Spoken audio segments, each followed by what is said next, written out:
Paulo Coelho's most controversial novel dares to bind love, sex, and soul-searching into one thread. Walk away untouched, and you might miss a rare mirror on forbidden longing. Desire and disillusion collide in Zurich. The story opens in Brazil, but the real stage shines in the shadowed streets of Zurich. Maria, a young dreamer, chases glamour, yet lands inside a nightclub instead of a postcard. Coelho paints the city with neon, money, and secrets, never letting the gloss breathe alone.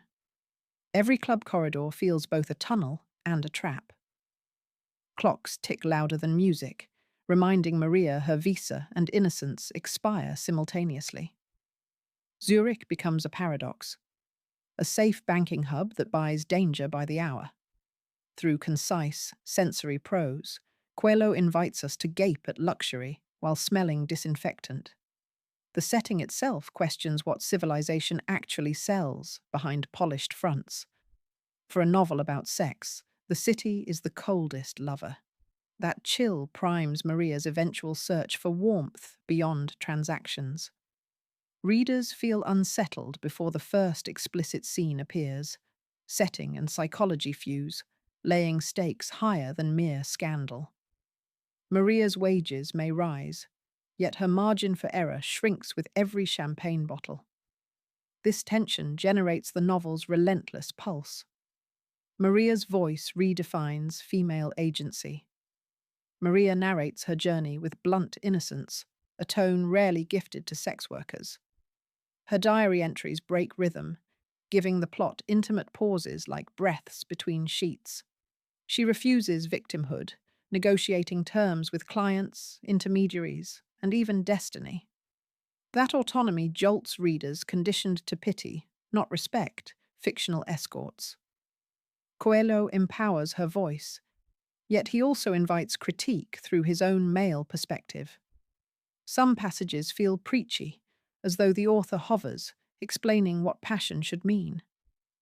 Still, Maria's monologues on choice slice through stereotype sharper than any policy essay.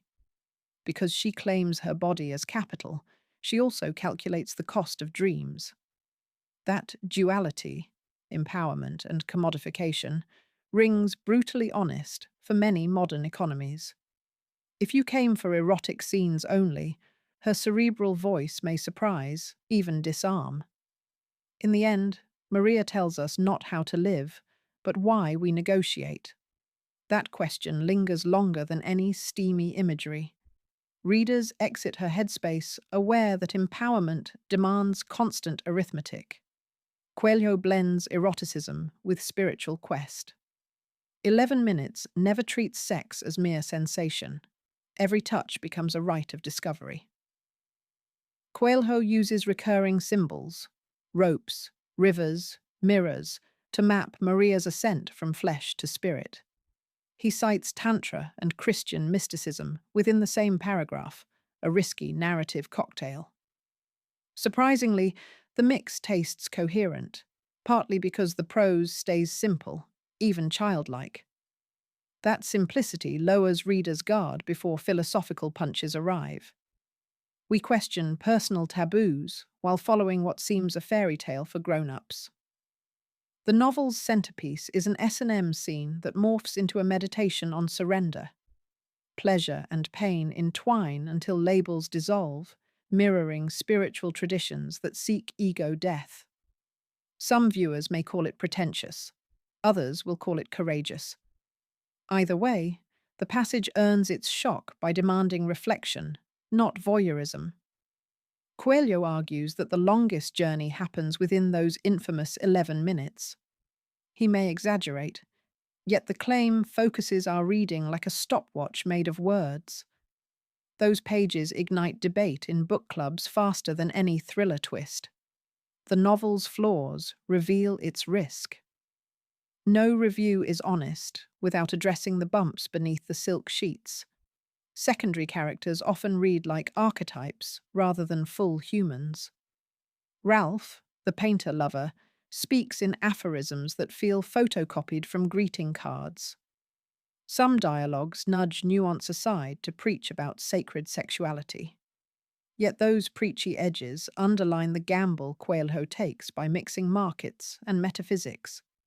He risks melodrama, so readers can debate commodified love without academic jargon. When the prose falters, the conversation it sparks continues, maybe louder. Importantly, the novel never excuses exploitation. It shows cost on psyche and society.